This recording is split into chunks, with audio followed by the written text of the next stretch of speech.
La pollution atmosphérique, quel effet sur nous les humains? On vient de voir que la pollution atmosphérique peut être d'origine naturelle ou d'origine humaine. Mais il y a une question que je me pose. Laquelle? Est-ce qu'on peut sentir la pollution atmosphérique? Sentir? Mais comment? Eh bien, détecter la pollution avec le nez. Ça dépend si on a le rhume ou pas. En fait, j'en sais rien. Eh bien, parfois, oui, on peut sentir la pollution. Il y a des polluants qui sont très mauvais comme l'ammoniac ou des gaz issus de la pourriture. C'est vrai, respirer de l'air pollué peut être désagréable. On le sent tout de suite quand une cigarette s'allume à côté de nous. Et parfois, on peut sentir la pollution atmosphérique, mais trouver cela agréable. Et quand on grille un steak, par exemple, ou quand on utilise de l'alcool. Mais c'est tout aussi mauvais pour notre santé. Mais il faut savoir que la pollution de l'air peut être invisible et sans odeur. Donc, indétectable avec les yeux ou le nez. Parfois, on la détecte quand même à cause des effets. Comme au printemps, si on est allergique au pollen et que ça nous fait pleurer les yeux ou éternuer. Mais parfois, on ne se rend compte de rien, même si les effets peuvent être très graves. Par exemple, dans un parking couvert, l'air contient beaucoup de monoxyde de carbone. Si tu restes trop longtemps, tu peux avoir mal à la tête et être plus fatigué que d'habitude. Avec un chauffe-eau au gaz mal réglé dans une pièce, on peut même s'endormir, mourir, à cause du monoxyde de carbone.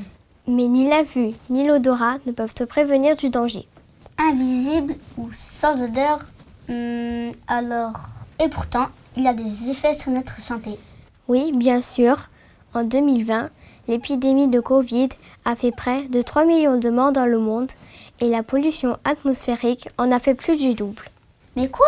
On peut mourir de la pollution atmosphérique? Oui, mais si ça peut te rassurer, ça n'arrive pas d'un coup. Il faut faire une différence entre les effets à court terme et les effets à long terme.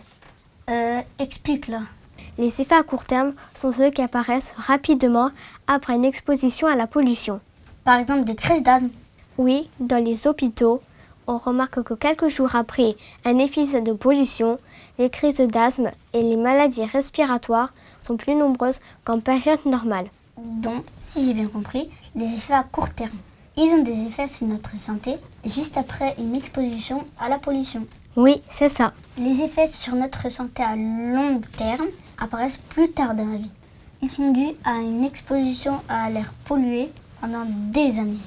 Comme on inspire en moyenne entre 10 et 15 kg d'air par jour dans une vie, ça finit par faire énormément d'air. Ça fait le poids d'un camion de 35 tonnes en moins de 10 ans. Même si les concentrations de polluants atmosphériques dans l'air sont faibles, à la longue, ça fait vraiment beaucoup. On sait aujourd'hui que la fumée de cigarettes provoque le cancer des poumons.